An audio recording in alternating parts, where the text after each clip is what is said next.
It's a manic Fell in love with Monday. Fell in love with It's a manic And he lost the woman. Monday. And he lost his taste for the It's a end. manic Monday. Everyone has their own again. Everyone has their own again. Your favorite maniac. 1990-22 crew. It's a manic Monday. It's a manic Monday. What's your favorite maniac? Your favorite maniac. Your favorite maniac. What up, P-Talk? It's Silent P.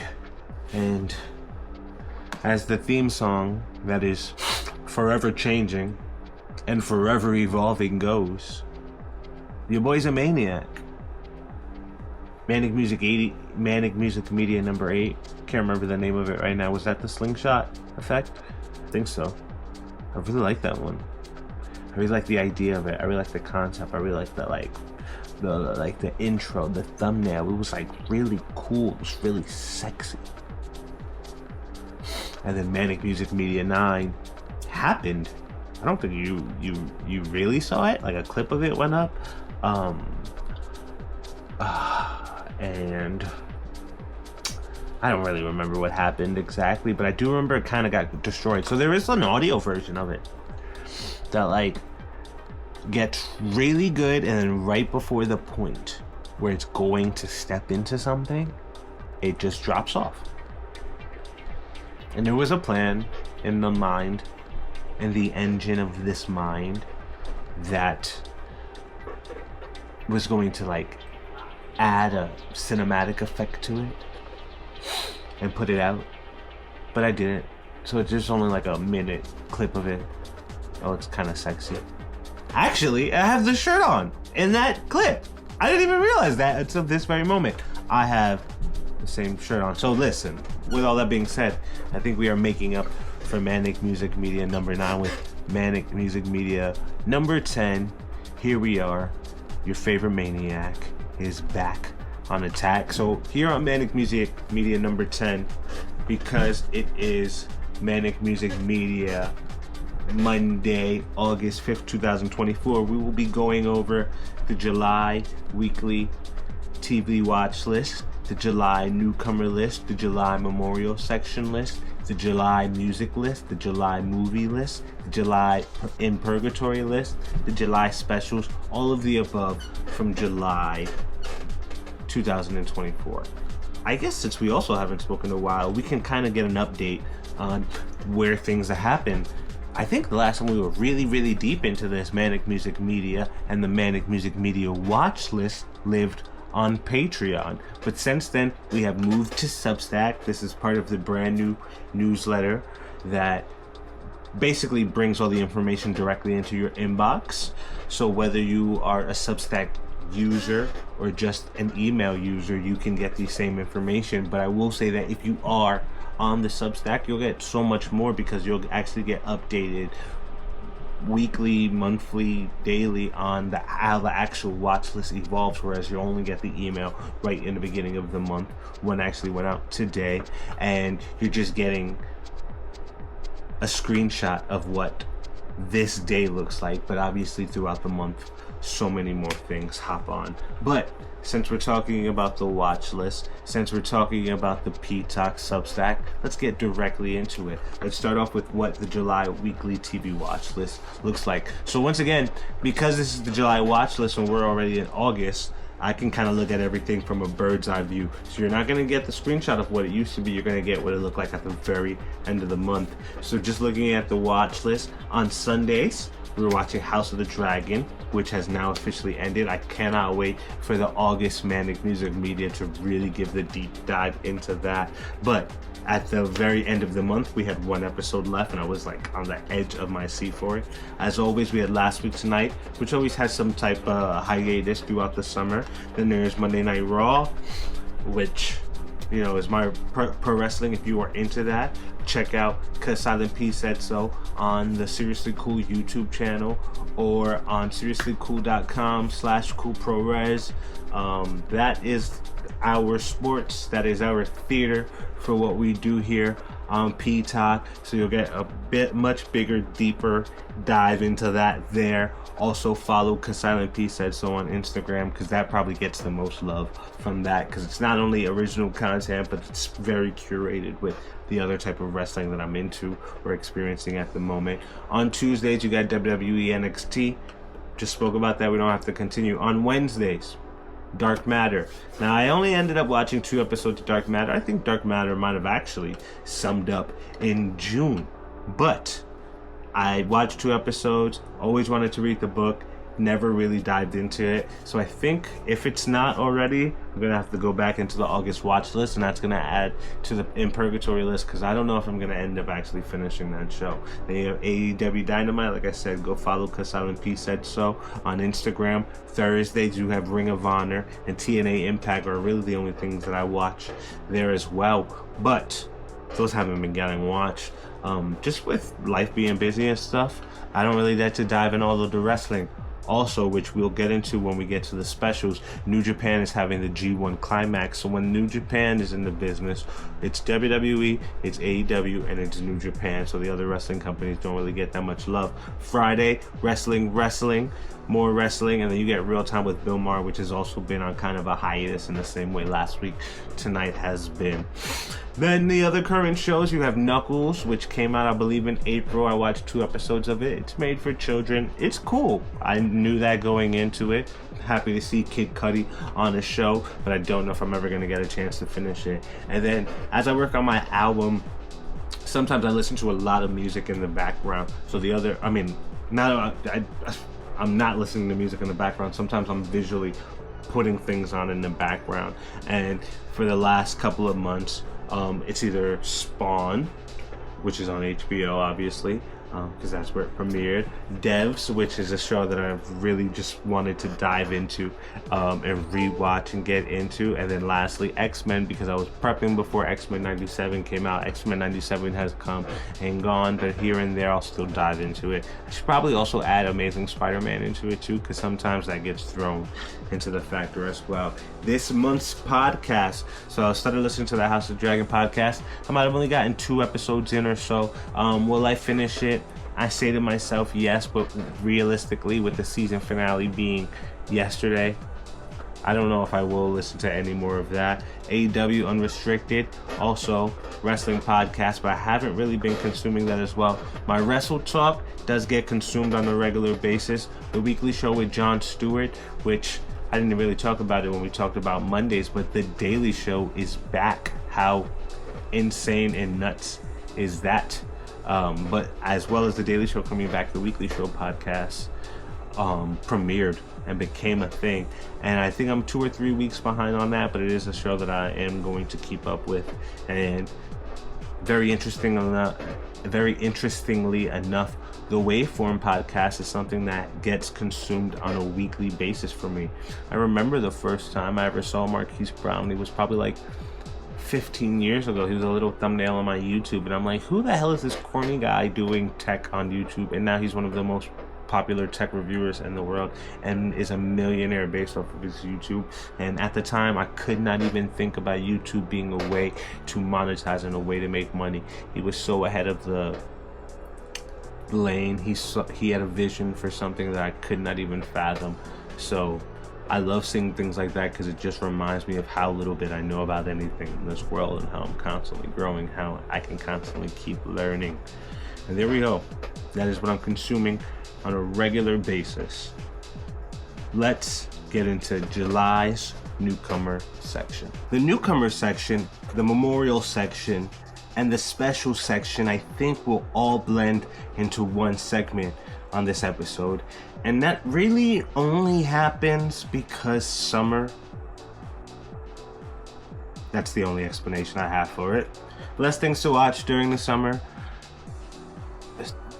When things do start in June, they last till about mid-July. And then I think around July, they really try to avoid putting anything out. And then towards the end of July, August area is basically when things start over again. They just announced a bunch of new things. So because it's summer, the only thing on the newcomer section this month is actually the House of the Dragon podcast, which I just spoke about, that I'm not even up to date with.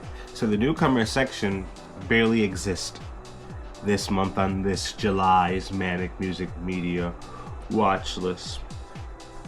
I will also say I put the watch list out, the email for the August watch lists came out, and normally I put like August's Manic Music Media watch list, but I decided to change it up because I thought, you know, maybe stick with the branding, Manic Music Media July 24.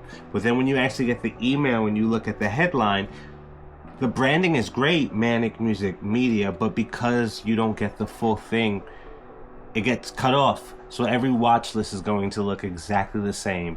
Now, in terms of branding, as I mentioned already, it's probably great. But for me, I like more of a history of a record. I want to be able to go, oh, that's July, that's May, that's April's. So it changed up for this month, but I think we're reverting back to it. Let's continue. So the memorial section this month, I guess there isn't a newcomer section, and that gives us plenty of time to get into the memorial section, because the memorial section this week covers two shows. Two very, very different shows. But they both are two-worded. That's about all they have in common. So those shows are The Acolyte and The Boys. Let's start with The Acolyte. I am the person that this show is made for. I am a Star Wars fan to the fullest since I was young. I don't know if I've ever talked about it on this. I probably have. One of my oldest memories is spending time with my father with some lightsabers. When I was in the 8th grade in middle school, my friends and I decided to buy lightsabers off of eBay. That's how we spent our money. So I am a Star Wars hardcore fan. I am a person who was like 8 years old when the prequels came out. So I loved them growing up. And then as I watched them older, I became the cynical Star Wars fan. When the sequels came out, I saw them in the theaters first day, saw them in the theaters multiple times, took dates to them. Did I have a problem with them? Yes. I'm one of the few people who found episode 8 to be amazing because it was bringing in new concepts to Star Wars. I'm also a person who watched, which one was it? Book of Boba Fett with like the fancy gang, of mod gang, that I was like, what are we doing? This is going too far. So a show like Andor is perfect for me because it's grounded, it brings new concepts, but what it does more than anything is it elaborates and envelops on concepts that are already there that we haven't seen. We know about the Death Star, we know that prisoners are building it, so Andor takes us the story of a character that we get invested with and then takes us through the prison system of that. Now, The Acolyte adds new concepts to Star Wars. But what it does is it explains something, or takes a big attempt at explaining how the Force works. And the more and more we get into how the Force works, the less I like it. That's just blatantly how I feel about Star Wars. Now, like I said, I like episode 8. I like the idea that the Jedi are not chosen ones.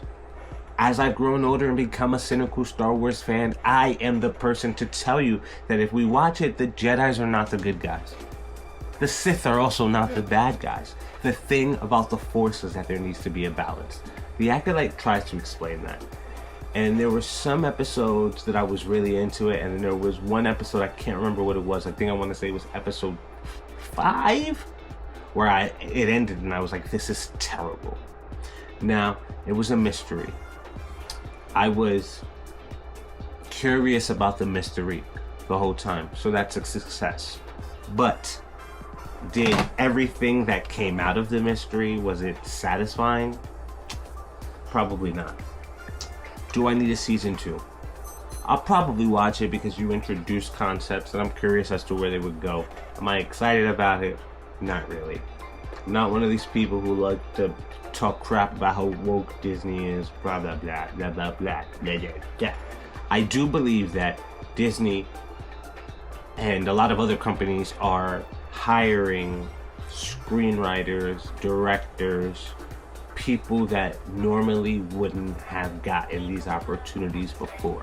And these people are taking the opportunity to go against the grain and to create something edgy and different. That is what an artist is supposed to do. That is what a creator enjoys. That's what makes us passionate. But these companies are doing it just to give you a bunch of things to watch and make you nostalgia binge. So there is a clash there. Because the companies are going, hey, hey, hey, hey, look at this old stuff. You love it. You love it. You want more of it. And then these artists are coming in and going like, yeah, let's do something different and let's do something unique about it. And I don't think they really blend together. On the other hand, The Boys is a show that is nuanced, that is discussing what is going on right now, that is taking history and lore from its comics, but is also finding new ways to invest in its lore to tell a good story, to tell a story that is driven by characters, to tell a story that is driven by interesting concepts. I'm not crazy about shock value in anything, in music, in paintings, in anything. Sometimes The Boys, in like it's like dick stoner comedy humor, can like dabble in that shock value realm. That's part of its charm. But the reason why I would say it's not unacceptable or that I don't like it is because there is so much heart and there is so much character in it that the little bit of shock value, the little bit of craziness is a moment of relief. It comes as a breather for everything else that is so heavy and so deep on this show, for these characters that I feel so strongly about. And I also think just in the midst of an episode, so many things happen that I'm more than satisfied at the end. I am surprised and shocked that so many things have occurred in front of my eyes and you still have more to give me for the weeks to come. When an episode ends, when a season ends, I go, holy shit! That's not where I expected this to go, but I can't wait for more. And The Boys was not something that I was dying and clenching for in the time that it's been gone, even though it's been a while. Partly because Gen Z came out, which was such a surprise and such a delight. But also because I knew when it came back, I was going to be so satisfied and so rewarded with what I got from it. And that's exactly what happened. Short newcomer section, short memorial section this month. And we'll just quickly go through the specials because they are mostly wrestling. And I'll take this moment to explain again.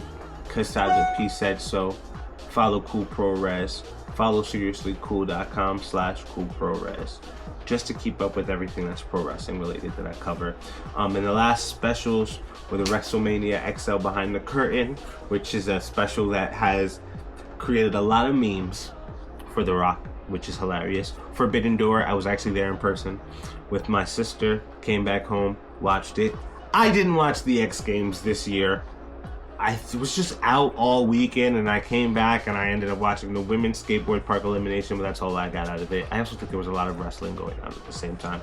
Money in the Bank, watched the kickoff show, watched the post show. NXT Heatwave came the next day, did the same. Been watching UFC. This was a UFC fight night, even watched that. And the G1 Climax, the best Japanese wrestling tournament, has started. I'm days behind on it, but I will catch up eventually. And then you had the Paris Olympics 2024 opening ceremony. I went on vacation with the family, lived a very normal life for about 2 nights in a row. Got to watch a lot of the Olympics because of it. Watched the opening ceremony on my own because I'm kind of obsessed with the Olympics. I'm kind of obsessed with the idea of it, despite the controversy. Despite everything else that goes with it, the idea of the Olympics is really cool to me, and I'm a mark for it. Then you had Death Before Dishonor by Ring of Honor, more wrestling, UFC 304, and then Battle of the Belts 11, which happened after Collision last week. And then we can also throw the In Purgatory into this. In Purgatory, we still have Love in WWE, which is Bianca and Montez story. It's cute. It's about love. I'm a hardcore cold soldier at the moment. I just don't have any time for that. Vince Staples show on Netflix, really enjoyed it too. But once again, it's kind of like popcorn watching, and I just don't have time for that because there's so much other stuff that I'm going to watch. But I will say that I did hear that it came as a season 2, that it's getting a season 2. It was renewed for a season 2. So maybe when that comes out, it'll give me reason to watch this. And then lastly, On the Roam, which is a show on HBO Max where Jason Momoa touches a lot of people's shoulders, and I liked it, but it was a lot. We can take a break from that, and we will be back with July's Manic Music Media Film List.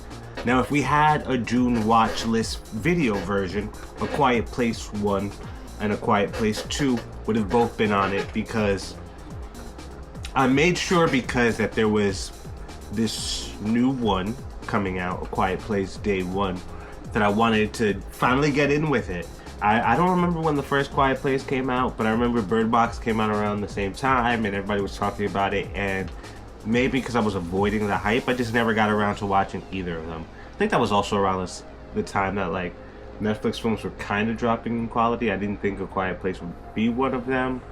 Or did A Quiet Place come out in whatever? So I made sure, finally got in the loop, really enjoyed the first 2. So I was like, all right, time to see Day 1. I remember the day I saw it, I was on set for maybe 12 hours. It must have been a show that I was on a few weeks. So it was a shorter day, but it was still a long day. It was a Thursday. Got out and I was like, hey, you know what? Let's just go see it. Do you remember I fell asleep in the theater for maybe 5 to 10 minutes of it? But the really interesting thing about A Quiet Place Day 1 is that whereas the first 2 films are definitely horror films, you know, inspired with family inspiration, but it is definitely horror inspired. And I would say that A Quiet Place Day 1 is not as horror inspired. It's much more of like an art house film. It's a film that asks you, what does it mean to be alive? It's a film that's about finding the perfect pizza slice in the middle of an Armageddon. And it doesn't pretend to be anything else but that. Like, there's a little bit of horror elements to it, but that is what the film is. And I think if you're expecting the same thing that you're getting from the first 2, you might be disappointed. I think I was expecting that, but I think when I looked at this twist on it, I enjoyed it and I appreciated it. I think knowing that there's going to be A Quiet Place 3 also helps, because this can satisfy a different need while I wait for the same feeling that the first 2 gave me when I watched 3. Bike Riders. Now, what's this guy's name? What's that Elvis Presley Bike Riders guy name? Austin Butler. I didn't see the Elvis movie. Austin Butler, I think the real only experience I had with him is in Dune 2. But after watching Bike Riders, like, I like the appeal of it. I get it, like that, like dirty, rugged, coolness. I got it. Like, I'm down with it. Gang, gang. But Bike Riders I enjoyed. I think one of the very interesting things about it is a few days before I saw it, I was speaking to a woman on set, and I mentioned that I was probably going to see it that weekend. She was like, I'm not interested in it at all. And I'm like, I kind of get that. Like, it looks like a dude film made for dudes. And I'm a dude. And then I saw it, and it basically comes from a women's perspective, and I thought that was so interesting that was not part of the marketing and the promotion for the film. I feel like it would have made it a lot more of a universally marketed piece if it did that. But I enjoyed it. You know, I just like a story that gives me an insight to a world that I'm not that familiar with. I know a little bit about it, and because of that Jason Momoa HBO show, On the Roam, he had an episode where they remade a bike from this era, kind of. The bike riders and this specific subculture of America has come across my lap a few times in my recent history. And I like it, you know, I'm interested in it. I like the way it looks, I like the feel of it, I like the sounds of it. It's very dude-like, and it's made for men. And I'm a man. I'm a man!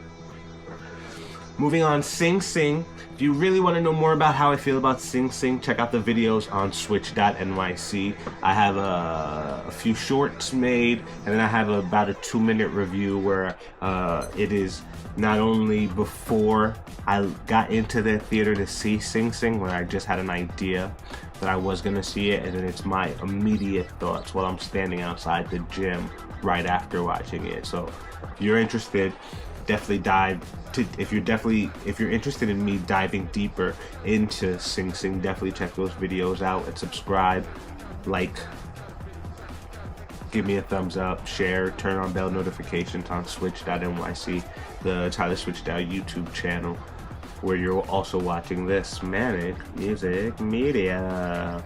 But overall, long story short, Sing Sing, enjoyed the movie.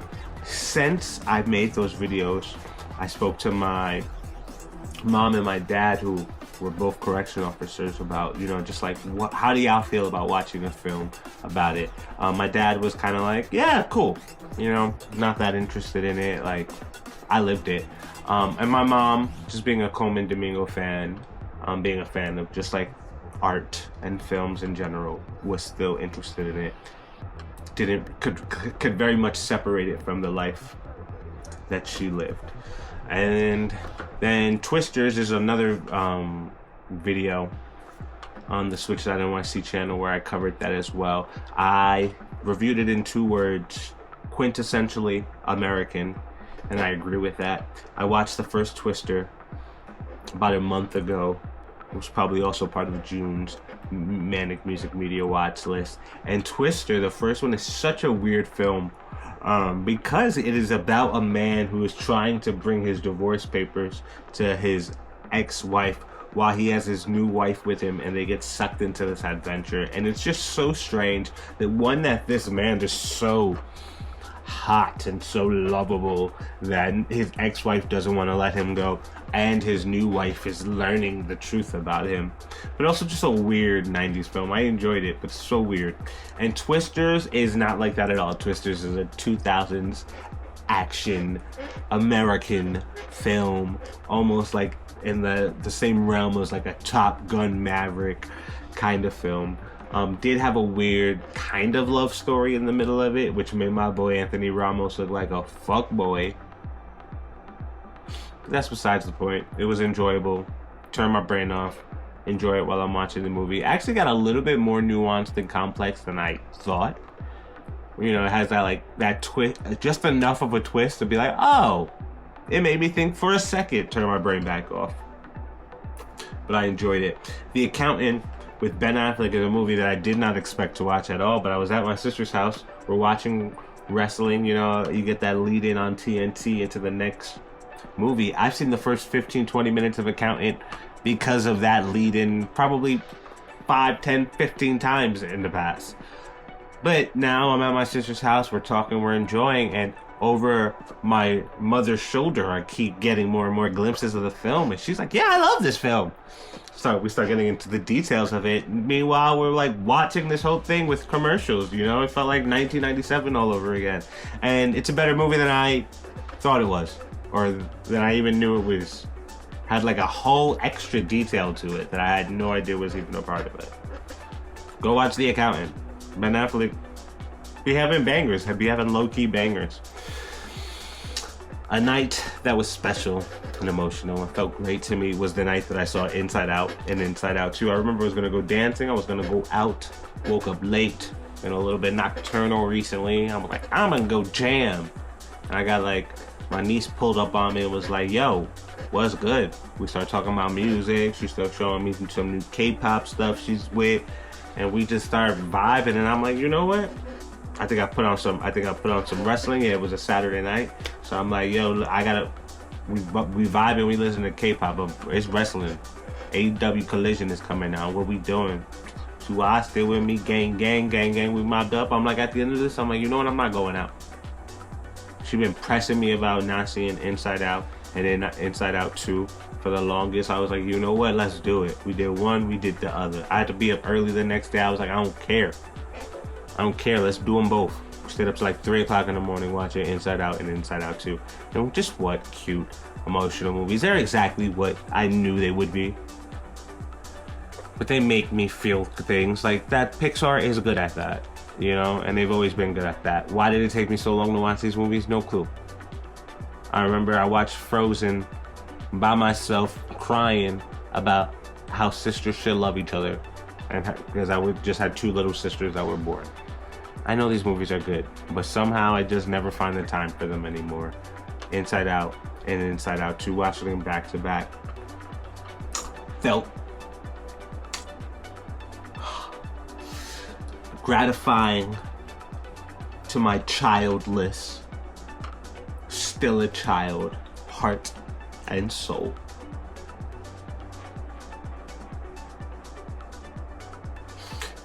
If you want to know more about my thoughts on Kneecap, it's another AMC Screen Unscreened, and there's a video of that on the Switch.nyc channel. The real thing I like about AMC Screen Unscreened is that not only does I sit down inside of movies that I may have never seen before, that I probably wouldn't have gone to the theater for to watch, but also in the research on what that movie is going to be, there's this whole Reddit community of people that are sitting down trying to get it together, and they're almost always right. If you see in the videos, I constantly shout out to them and reference them. But doing that research, it makes me realize other movies that there was going to be. So the day that I went to go see Kneecap, it was movies, the AMC Screen Unscreened movies usually start at 7. It was like 5:30. I'm like, yo, is there an AMC Screen Unscreened tonight? I go check real quick. Oh, shit, there is. I'm here in the Bronx. I'm like, all right, I'll just go up the block. What could it be? Do a research real quick. Oh, it's either this movie Dee Dee or it's this movie Kneecap. Never heard of either of them. Watched the trailer for both of them. Gotta leave the house by like 6:15 to get to the movie theaters on time. Get to the movie theaters. Kneecap. In about an hour and a half, not only did I learn about 2 new movies, because I still want to see Dee Dee, but learn who Kneecap was, watch a movie, find out Kneecap is a true story about a real hip-hop group, find out this whole new group and new music. So not only did it open up my mind as the maniac I am, but it opened up my mind to new music, and it opened my mind up to new media. So AMC Screen Unseen and Manic Music Media, it's a collaboration. We working well together. Let's get some brand promotion. Let's get some brand integration going on here. Have your people talk to my people. DM me on TikTok. Is there YouTube messages? Do I have a YouTube community channel? Right in the YouTube. I don't think I have one of those. I don't think I have it. I've never looked at it if I do. Moving on. Blockers, like The Accountant. It's a movie that came on after wrestling. I was like, yeah, I forgot about this movie, but oh, it's the chick that's from Ant-Man. Damn, this movie came out 2018, 6 years ago. She's been acting for that long? I didn't know that. Why didn't I know that? John Cena's in this movie. I'm like, oh, this is right after Trainwreck happened. Let me watch it. It's a movie about these girls having a virginity pact made 6 years ago. I'm like, that's kind of... It's a Seth Rogen film made about 16 or 17-year-old girls. This is a little weird. And I watched the movie, and because it's that Judd Apatow, Seth Rogen, Michael Cera, Jonah Hill vibe to it, you know, that was huge from the year 2004 to like 2019. Might even still be big. No. With streaming, things have gotten like even raunchier and even worse. But like that, like midline kind of a family film, over the top Will Ferrell-ness about 16, 17-year-old girls. Weird, but because it's in this universe that's openly that weird, where John Cena's butt chugging beer with a bunch of high schoolers, it works. It was really funny and really hilarious. And then lastly, on this film list, oh look, I'm looking at the rewatches. Look, I watched Twister this month, and of course I watched Spider-Man Across the Spider-Verse. Those are the rewatches for this month. But lastly, Deadpool and Wolverine. We've been waiting for a good Marvel film for a long time, and we finally got it. Now, Spider-Man No Way Home is great because I'm a Spider-Man fan. I love it. There's kind of no wrong you can do with Spider-Man. Multiverse of Madness is a pretty great Sam Raimi film. Sam Raimi's great at what he does. If you like Sam Raimi, it's good. But is it a good Marvel film? Not really. A lot of the things that it was supposed to set up, it just went the uninteresting way about. The whole thing with the Illuminati, so cool, nostalgia berries, shock value, but did it amount to anything? Or was it a 5-minute cameo scene? Deadpool and Wolverine kind of does that too. It's just an issue that Marvel films are having right now. But it is an incredible, not only an incredible Ryan Reynolds film, it's also an incredible nostalgia film. It's also a beautiful tribute to the Fox universe, and it is a self-deprecating plea to Marvel fans to admit the mistakes that have been made. And I think the only person who would have been able to get that done is Ryan Reynolds. It is so late 90s, early 2000s self-referential that when I saw it in the theater at 3 o'clock on the Thursday before the Friday that it came out, everybody in the film got all of the references and we laughed together hardy, because we were all the same kind of nerd, all around the same age, half of us AMC A-listers, all experiencing it together. I've since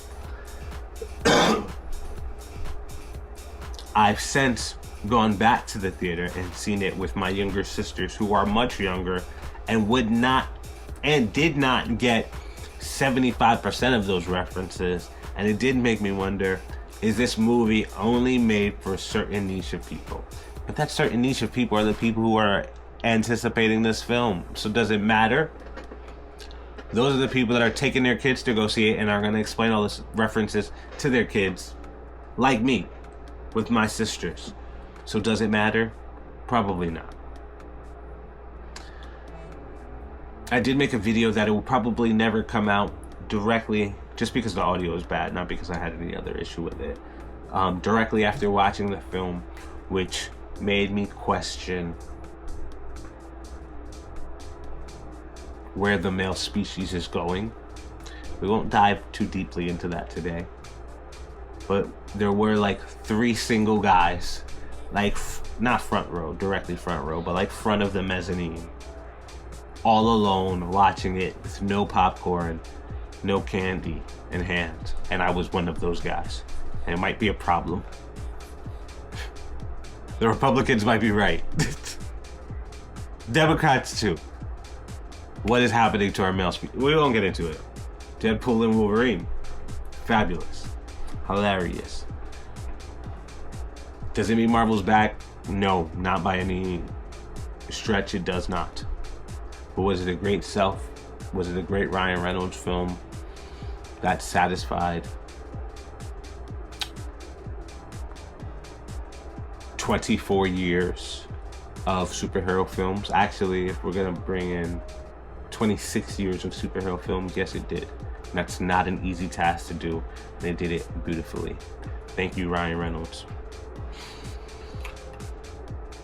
Just 2 more segments to go on this Manic Music Media watch list. Upcoming and the music list. So once again, due to it being summer, there's not really that many shows that are on this July upcoming show list. Since July has ended, we actually did get a few more shows that are listed. The Penguin is coming. That's coming September 19th. Dune Prophecy is coming sometime in November. I did some days on the Penguin, so hopefully, you know, I show up on screen. If I don't, it's fine too. It was a great experience. But the only other show that I have listed on this July Manic Music Media watch list is Rings of Power. The last time Rings of Power came out was 2 years ago. That's House of the Dragon and Rings of Power played at the same time. The last time they were out, one was on a Friday morning, Thursday night, Amazon Prime, and the other was on Sunday. So you would watch one, which was usually Rings of Power first, because it was the end of the week, and then you would watch House of the Dragon, and every time you watch an episode of House of the Dragon, it kind of just made Rings of Power feel not as good. So I think one of the smartest things they did was separate it from House of the Dragon. House of the Dragon is done. Give it a few weeks, let people digest, stop talking about it, and then if they still want to live in that fantasy wizard world, then you have Rings of Power. A lot of people hated it. I thought it was fine. I'm gonna watch more. I thought it spent a lot of time doing mystery stuff, like, is this Gandalf? Who is this? Who are all these characters? How will they all fit in? Well, all of the mysteries have ended. That's how the season ended for the most part. So where is the show gonna be without being mystery? It has to land all on the merit of its characters and other enjoyable stuff. Let's see if they can do it. Upcoming films, we have Borderlands, which I think I already have tickets for. I'm seeing it this Thursday. Summer blockbuster, probably something you can turn your brain off for, hopefully. Got good vibes about it. Kevin Hart. Who else is in Borderlands? Oh, Doug, Kate Blanchett. Yeah, looks like it's gonna be fun. Kudos to Bobby Lee. Happy you get to be in a summer blockbuster. Good career to have. Alien Romulus is also coming up. I don't know if we need another Alien, but I'm going to watch it in the theaters. The girl who is in it, what is her name? Her name is Kaylee Spaney. She was in Civil War, and I liked her in Civil War. I didn't realize that. I guess she was also in Priscilla and Pacific. Well, she's been in a lot of movies that I've actually seen, but the one that stands out to me as of the most recently was Civil War, and I enjoyed her in that. So she's seems like one of these new upcoming stars. I like her. She's 26. Kudos to her. And then the other cast members of Alien Romulus are also interesting. Isabella Merced, that's the girl who played Dora, and she was in Madam Web. She's pretty. She's cool. This guy, Archie Reno, who he looks familiar. He's playing a character named Tyler. What do I know him from? Shadow and Bone. Didn't watch that. So it doesn't look like anything I've watched immediately, but I know he does look familiar. I know I've seen him in other stuff before. So yeah. Oh, and David Johnson, who is one of my favorite people from Industry, and actually Industry should be on this list because I believe Industry comes back this Sunday. They added Jon Snow, what's his name? Kit Harington to the cast. Industry, if you don't know, it's like one of my favorite shows that nobody has ever heard of. It's almost like Succession. Marissa Abella, who played Amy Winehouse in that last film, is in it. She's dope. Ken Leung is in it, and then Myhala, who I have the biggest crush on in the world. Follow her on Instagram. Yeah, love the cast. So yeah, very excited for Industry. Very excited for Alien Romulus, I guess. You know, I'm looking forward to it. I like summer blockbusters. It's a part of our culture. Kraven the Hunter, it's on this list of things I'm excited for. I'm not, but I have to watch it. Joker 2, trailer looks great, looks amazing. Can they repeat the magic of the first one? I think they can, but I do think it'll also be hard. Then we got Venom: The Last Dance. I kind of enjoy the Venoms, not as much as some other people enjoy the Venoms. They also left us with that Eminem song that I will never ever be able to forgive. Comes out soon. I think next month's upcoming list will be a lot more exciting than this month because we're in that like third quarter, fourth quarter part of the year, and they're really gonna start announcing what everything's coming out, not only for Oscar season but for like Christmas season. Summer's over, so time to move on. In terms of specials, it's mostly wrestling stuff. SummerSlam has already happened. All In at the end of the month. Wrestling. There's literally nothing on this list that isn't wrestling. Even though I'm sure there's a few UFCs that should be coming up too. And last but not least, we have the music list, which is also short. This is another one that's going to be a lot longer on August because I can already think of 2 albums that are on it. And actually, so there's 2 more albums that I can think that are gonna happen before the end of the month. It's August is off, so I'm gonna have a lot of album talk to talk about next month. But for July's Manic Music Media list, we have 2 singles listed. We have Jamie XX, Treat Each Other Right. Jamie XX did actually drop another single this month, but I don't think I really listened to it until August started because that's when I realized his album was about to come.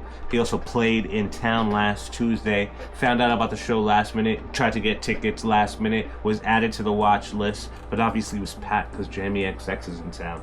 But just good, damn house music. I enjoy Jamie XX since the XX, one of my favorite artists, one of my favorite producers.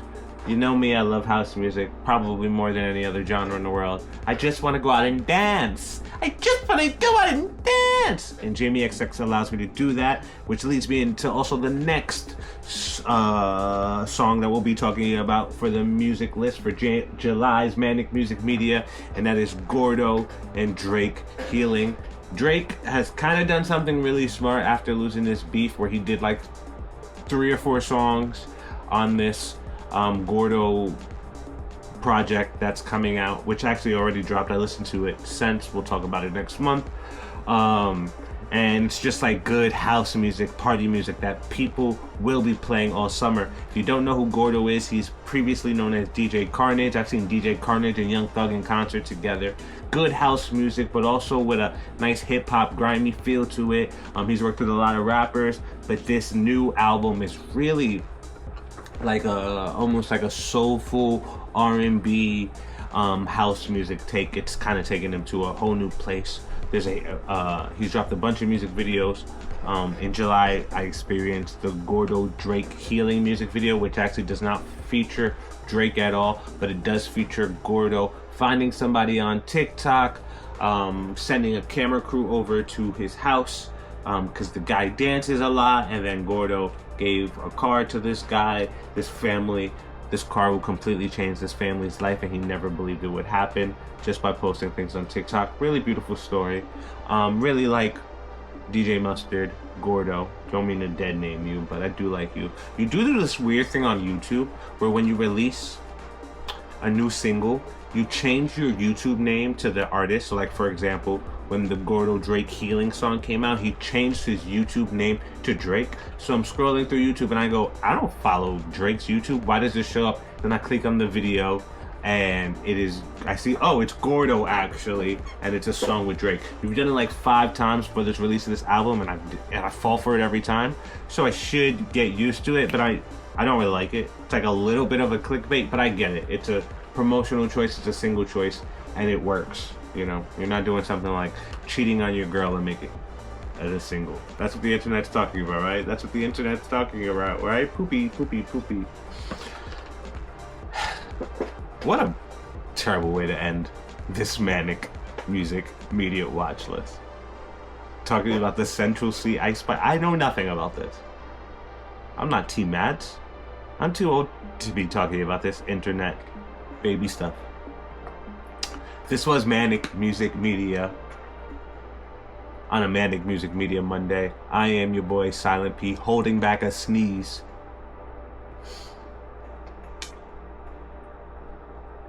Follow, like, there we go. I knew it was coming. Can we do this all over again? That was another Manic Music Media on another Manic Music Media Monday. I am Silent P. Follow, like, subscribe, join the P Talk Switch's Theory of Cool newsletter on Substack to get updates all month. I make music. I act. I make content, I make films, I make wrestling content with my art house, a seriously cool conglomerate, or you can call us the Cool Company.